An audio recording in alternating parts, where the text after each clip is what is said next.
What could be coming up in iOS 16? After seeing the releases of iOS 15 and the subsequent iPhone 13 series, we're in the midst of .1 updates that are slowly refining features we've been seeing since June, including iOS 15.2 and the recently released iOS 15.4 that brought Face ID while wearing a mask, alongside universal control. That doesn't stop us from thinking of what could be in the next version of iOS, however, which we expect will be called iOS 16 at WWDC 2022. Every iOS release has brought a major feature to the table, whether that's widgets or dark mode. But iOS could still benefit from some new refinements to better manage how you use your iPhone every day. We've combed through our iPhones to round up 5 features we'd like to see arrive in iOS 16 next year, no matter how major or minor these may be. But first, we'll run you through when we expect it to land and which iPhones will be supported.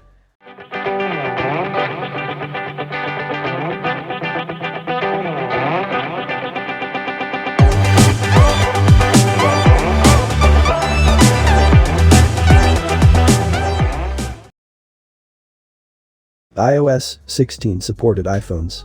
Apple tries to support a variety of iPhone models in every new iOS release. iOS 15 supports iPhone 6s at a minimum, which was released in 2015. An early leak suggests unsurprisingly that the iPhone 6s, along with the iPhone 6s Plus and original iPhone SE, won't get iOS 16, but that everything from the iPhone 7 onwards will. This is something that we've now heard again. It certainly wouldn't be a stretch to expect iOS 16 support for the iPhone 7 series at a minimum, but with some features likely held back, mainly due to the hardware limitations of the camera or the chip inside certain iPhone models. Every iOS release comes with a major feature, but also a bunch of minor improvements across the board. If you still have an iPhone 8 for instance, you may reap the benefits of some of the small features in iOS 16 when it arrives. But you will most likely miss out on the big feature that Apple will showcase. iOS 16 release date rumors. Apple has followed a traditional schedule of announcing the latest iOS update in June at WWDC, followed by a release around September. With iOS 15.4.1 available, Apple has been focusing on rolling out significant features across more .1 updates. In previous years, we've seen the trackpad appear on iOS 13.4, alongside ProRes in iOS 15.1 in October last year. It wouldn't be a stretch to expect an iOS 15.5 by the time we see iOS 16, with more significant features for both your iPhone and iPad. News and leaks. Aside from the release date and compatibility details above, one thing we've heard about iOS 16 is that it might have big interactive widgets.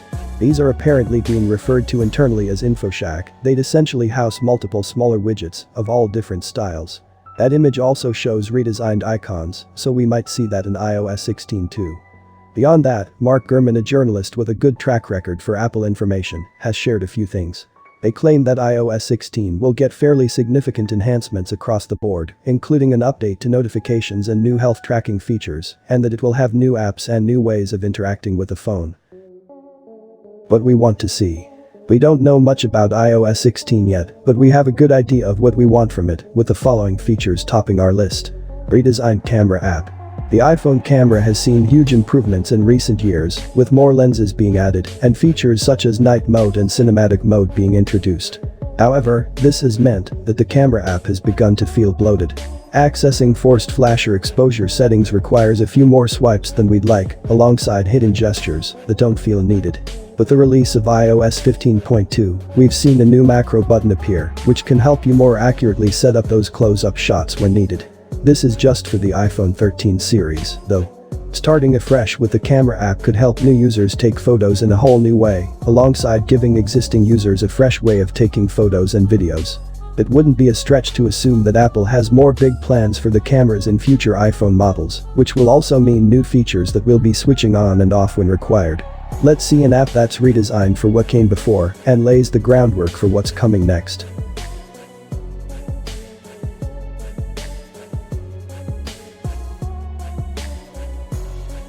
Quick note to iPhone. This is a feature that appears in iPadOS 15 and macOS 12 Monterey, where you can drag your finger from the bottom right corner and you can quickly type in some notes, no matter where you are on your device. There are many gestures you can do on an iPhone, so there's no harm in adding one more. Dragging from the bottom right corner would display a note that you could quickly type in and save for a later date. With your thumb being your primary point of interaction with your smartphone, it's an easy win that can really help with quickly jotting something down. It will also save the strain of your thumb instead of reaching for the control center on the top right and selecting the notes icon.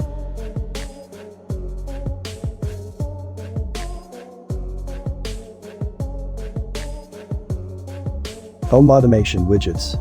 Since widgets were given a makeover in iOS 14, alongside the ability to place them anywhere on the home screen, some other apps have not been forthcoming with their own widgets to help reduce some steps.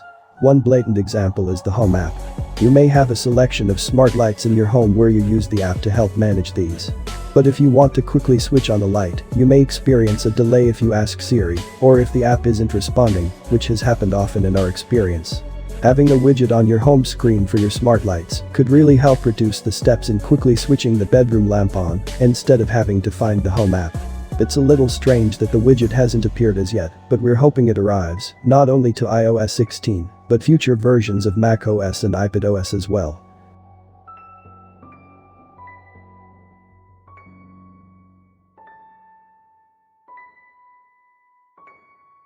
Air apps.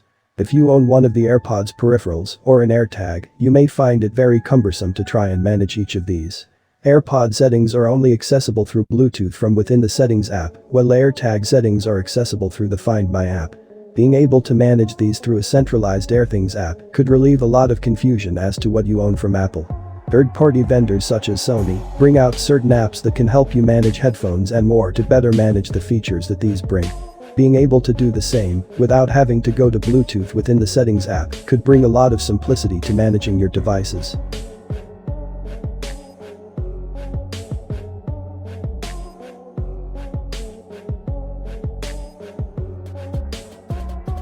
Better theme options. Back in 2019, we saw an onslaught of themes thanks to a few new features that the Shortcuts app provided in iOS 13. With Shortcuts, you can use the app to create launch commands for other apps and place an icon of your choice on the home screen for it. This has resulted in many themes being made available for iPhone users. But iOS 16 could go further. A new category in the App Store could enable themes to be downloaded and then selected within the Settings app. You could also choose different colors and sounds for notifications and set them as a separate theme, which could also be enabled with automations in the Shortcuts app. Third-party developers could perhaps make their own sounds and themes available as well. While there would be restrictions on changing other app icons, it could further expand the individuality that users want from their devices.